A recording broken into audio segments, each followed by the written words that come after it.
Tatizo hili la hernia linaweza likajitokeza katika eneo la kitovu ambayo kitaalamu inajulikana kama umbilical hernia, lakini pia inaweza ikajitokeza kwenye mfuko wa korodani ambayo inajulikana kama scrotal hernia, lakini pia inaweza ikajitokeza katika eneo la kinena ambayo kitaalamu inajulikana kama inguinal hernia. Sasa leo kwa ufupi ningependa tuzungumzie changamoto hii ya hydrocele pamoja na inguinal hernia. Changamoto hii ya hydrocele ina maana kuna uwazi, then utumbo unakuwa unashuka kuingia kwenye korodani na kuna kiwango cha maji yanakuwa yanaingia ama fluid huko, hapo ndo hydrocele inapotengenezeka.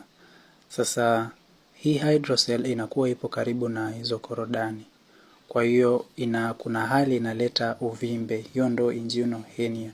Lakini mtu anaweza kulala chali au kuisukuma na mkono na ikarudi. Hiyo inakuwa ni reducible inguinal hernia.